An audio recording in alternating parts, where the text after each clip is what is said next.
মুখ্যমন্ত্ৰীৰ তৎপৰতাত ঝাৰখণ্ডৰ পৰা উদ্ধাৰ হ'ল লাভ জেহাদৰ বলি হোৱা উৰিয়াম খাটৰ যুৱতী। ইণ্টাৰনেটৰ অপব্যৱহাৰী কাল হ'ল সৰুপথাৰৰ উৰিয়াম খাটৰ এগৰাকী যুৱতীৰ।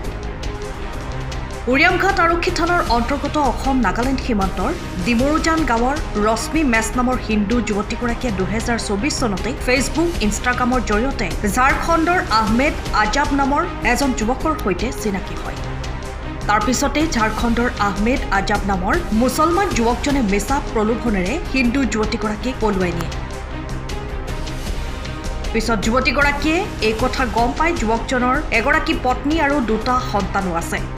বৰ্তমান তেওঁলোকৰ 7 মহীয়া এটা সন্তান আছে। হিন্দু যুৱতীগৰাকীৰ সৈতে চিনাকি হোৱাৰ সময়ত যুৱকজনে নিজকে অবিবাহিত আৰু হিন্দু সম্প্ৰদায়ৰ বুলি জনাইছিল যদিও প্ৰকৃততে তেওঁ বিবাহিত আৰু তেওঁৰ পত্নীসহ দুটা সন্তানৰ পিতৃ।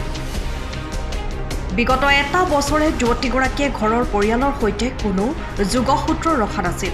শেহতীয়াকৈ যুৱতীগৰাকীৰ ওপৰত স্বামীৰ লগতে স্বামীগৃহৰ পৰিয়ালবৰ্গই চলাই অহা শাৰীৰিক মানসিক আতিশায্যত অতিষ্ঠ হৈ ঝাৰখণ্ডৰ স্থানীয় আৰক্ষী প্ৰশাসনৰ কাষ চাপে আৰু আৰক্ষীয়ে অসম চৰকাৰৰ সৈতে যোগাযোগ কৰে। অসমৰ মুখ্যমন্ত্ৰী ডক্টৰ হিমন্ত বিশ্ব শৰ্মাই অসমৰ আৰক্ষী প্ৰশাসনক যুৱতীগৰাকীক উদ্ধাৰ কৰি পৰিয়ালৰ সৈতে যোগাযোগ কৰিবলৈ নিৰ্দেশ দিয়ে। এই মৰ্মে গোলাঘাট জিলা প্ৰশাসনৰ লগতে জিলা আৰক্ষী প্ৰশাসনে যুৱতীগৰাকীক ঝাৰখণ্ডৰ পৰা উদ্ধাৰ কৰি যুৱতীগৰাকীক ডিমৰুজানস্থিত বাসগৃহত পৰিয়ালবৰ্গক চমজাই দিয়ে। বাহিৰলৈ গুচি গৈছিলে, নতুনকৈ বিয়া হৈ গৈছিলে। তেনেকৈ তাই বিয়া হৈ কিবা এটা অসুবিধা পায়। দুখ হোৱাত মানে পুলিচৰ থানাৰ যোগেদি ছোৱালীজনী আমাৰ ঘৰত পোৱাহিলেহি। কেতিয়া গৈছিলে? আপোনাৰ 2024 জানুৱাৰীত। কোনে গৈছিলে? ঝাৰখণ্ডলৈ। কোনে আনিছিলে বা নিজে গৈছিল নে? নিজে গৈছিল। যোগাযোগ হৈছিলে নে যোৱাৰ পিছত? যোগাযোগ তেনেকৈ নাই হোৱা। ঘৰত কৈ গৈছিল? একো কৈছে নাই, পলাই গৈছে। নিজে গৈছিল? নিজে গৈছে বোলে। পলাই যোৱাৰ পিছত আপোনাৰ মতে কোনো যোগাযোগ নাছিলে? মানে এবাৰ ফোন কৰিছিলে, তাৰপাছত মানে ফোনৰ চিমটো মোৰ বেয়া হ'ল। তাৰপিছত বেলেগ চিম নম্বৰ সেই সময়ৰ পৰা মানে নাম্বাৰ নোহোৱা দিলে। ল'ৰাজন যিজন ল'ৰালৈ গৈছিলে মুছলিম ল'ৰা ছোৱালী। আজি প্ৰশাসনৰ পুলিচে চমজাইছে ছোৱালীজনী। চমজাইছে কি ক'ব? ধন্যবাদ দিছোঁ মই। যেনেকৈ ছোৱালীজনী দুখত পৰিছে তেনেকৈ প্ৰশাসনে মোক আনি ঘৰত চমজাই দিছে। প্ৰশাসনে বহুত ধন্যবাদ। মহোদয়ক সহায় কৰিছে। ল'ৰাজনৰ নাম কি আছিলে? নামটো নাজানো মই, ল'ৰাটো দেখাই নাই। মই কেনেকৈ জানো? আপুনি কেনেকৈ গৈছে বা কিবা ইনষ্টাগ্ৰামত চিনাকি বা তেনেকৈ বুলি গম পাইছে? মই মোবাইলটো হৈছেগৈ, মইতো তেনেকৈ মোবাইল চলাব জানো। 20 চনৰ জানুৱাৰী মাহত আমাৰ হালধিবাৰী লাচিগাঁও পঞ্চায়ত অন্তৰ্গত ডিমৰুজান গাঁৱৰ নিবাসী শ্ৰীযুত জয়ন্ত মেছ ডাঙৰীয়াৰ ডাঙৰ ছোৱালী, তেওঁ ইনষ্টাগ্ৰামত ঝাৰখণ্ডৰ মুছলিম ল'ৰাৰ সৈতে সম্পৰ্ক কৰি ভাল পাই পলাই গৈছিল। বৰ্তমান জানিব পৰা মতে তেওঁলোকৰ মাজত যি কেলেংকাৰী মাৰধৰ অত্যাচাৰ কৰাৰ বাবে তেওঁ এজনী বিবাহ কৰিছে, দুটা সন্তানো আছে বোলে, ডাঙৰ ঘৈণীয়েকৰ। গতিকে সহ্য কৰিব নোৱাৰি প্ৰশাসনৰ ওচৰত, ছোৱালীৰ নাম হ'ল আমাৰ ৰশ্মি মেছ, তেখেতে তেওঁ প্ৰশাসনৰ ওচৰত ঝাৰখণ্ডৰ প্ৰশাসনৰ ওচৰত পালেহি। তাৰপিছত আমাৰ অসমৰ যি প্ৰশাসন আমাৰ আছে তেওঁলোক যোগাযোগ কৰি আমাৰ সন্মানীয় মুখ্যমন্ত্ৰী হিমন্ত বিশ্ব শৰ্মাই যি পদক্ষেপ লৈ আমাৰ গাঁৱৰ ছোৱালীজনীক যি সহায় সহযোগিতা কৰি আনি আজি আমাৰ গাঁওখনত আমি নিজৰ ঘৰৰ ছোৱালী নিজে দেখিবলৈ পাইছোঁ। সেয়েহে আমি ডিমৰুজান গাঁওবাসী ৰাইজ এজন মই ব্যক্তি হিচাপে মুখ্যমন্ত্ৰীক অশেষ ধন্যবাদ জ্ঞাপন কৰিছোঁ। লগতেই যিসকল আমাৰ প্ৰশাসন, আমাৰ SP, লগতে আমাৰ SDPO ছাৰ, লগতে আমাৰ ADC বাইদেউ, লগতে আমাৰ উৰিয়ামঘাটৰ OC ছাৰ, সকলোৰে সহযোগত আজি আমি আমাৰ ছোৱালী ঘূৰাই পাইছোঁ। সেয়েহে সকলোকে ধন্যবাদ জ্ঞাপন কৰিছোঁ। লাভ জেহাদৰ কিবা লাভ জেহাদ বুলি ক'ব বিচাৰে নেকি? লাভ জেহাদ বুলি বস্তুটো তেনেকৈ ক'ব পাৰি, কিয়নো প্ৰলোভন দি তেখেতক ইনষ্টাগ্ৰামত মিছা কথা কৈ এজনী আমাৰ হিন্দু ছোৱালীক এনেকৈ কৈ নিয়াটো আমি কেতিয়াও সহ্য নকৰোঁ। অনাগত তেনেকৈ হ'লে আমি কেতিয়াও বহি নাথাকোঁ। গতিকে আমি খুব এটা লজ্জাজনক আমি বুলি চিন্তা কৰিছোঁ। এই ঘটনা যি মুছলিম সম্প্ৰদায়ে কৰিছে আমি গৰিহণা দিছোঁ। ৰাইজবাসী হৈ যাতে সচেতন সজাগ হ'বৰ বাবে অনুৰোধ কৰিলোঁ। বিষত এটা এইটো বহিৰাষ্ট্ৰত তেওঁলোকে যিটো লৈ গৈছে এইটোতো বৰ এটা ডাঙৰ বিষয়। গতিকে আমাৰ অসমৰ ছোৱালী কিমান প্ৰলোভন দি লাভ জেহাদৰ কথাটো আহি পৰিছে। গতিকে প্ৰলোভন দি মিছা কথা কৈ এজন বিয়া পতা পুৰুষে দুটা সন্তান থকা স্বত্তেও যে আমাৰ গাঁৱৰ ছোৱালী বা আমাৰ নিজৰ ভণ্টি আমাৰ ছোৱালী হিচাপে এতিয়া প্ৰলোভন দি লাভ জেহাদ হিচাপে তেওঁ এইখিনি কৰিছে। জানুৱাৰী মাহত আমাৰ এই অসম নাগালেণ্ড সীমান্তৰ এই ভিতৰুৱা যিখন ডিমৰুজান গাঁও, এই গাঁৱৰে নিবাসী আমাৰ জয়ন্ত মেছৰ ডাঙৰ ছোৱালী, তেখেতক খুব কম বয়সীয়া, তেতিয়া মাত্ৰ প্ৰায় 20 বছৰ হৈছিলহে, ঝাৰখণ্ডৰ হাজাৰিবাগ জিলাৰ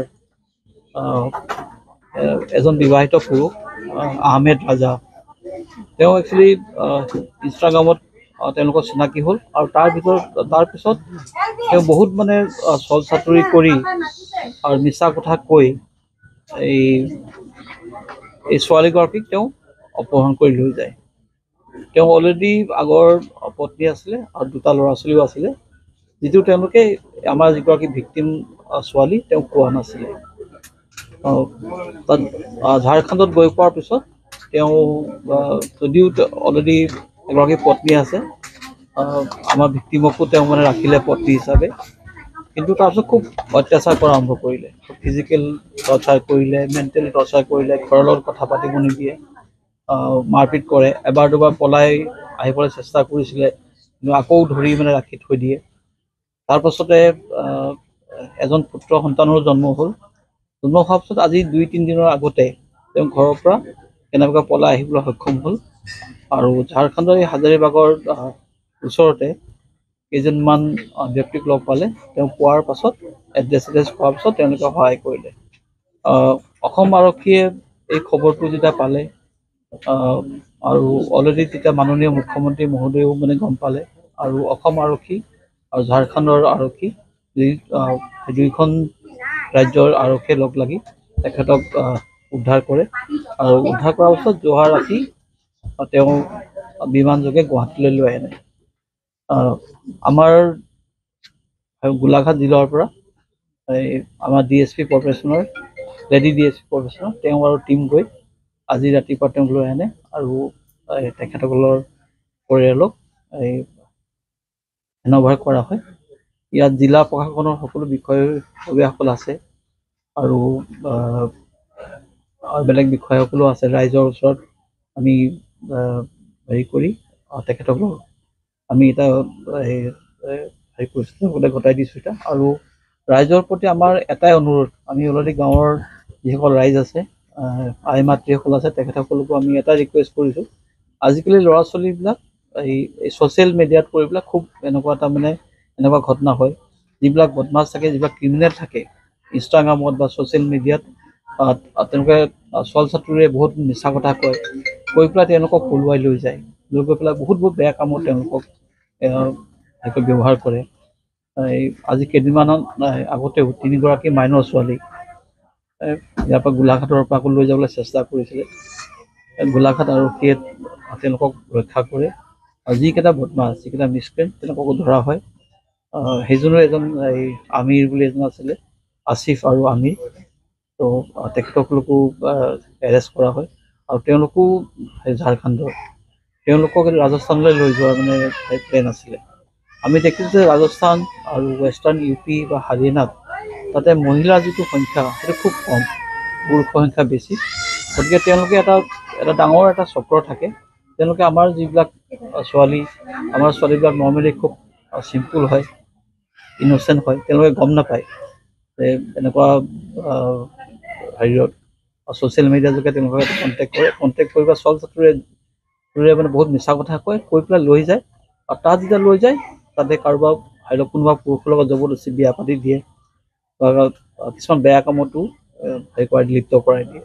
আমি সকলোকে ৰিকুৱেষ্ট কৰিছোঁ, ল'ৰা ছোৱালীক অলপ বুজাব লাগে, আমাৰ শিক্ষা দিব লাগে, এৱেৰনেছটো আহিব লাগে, যাতে ছ'চিয়েল মিডিয়াত এনেকুৱা যিবিলাক মানুহে এনেকুৱা ধৰণৰ মিছা কথা কয় সেইবিলাকত ভুল যাব নালাগে। সকলোৰ পৰাও ADC আহিছে, মিতালী, আমাৰ ডিষ্ট্ৰিক্ট কমিশ্যনাৰো আছে সৰুপথাৰ।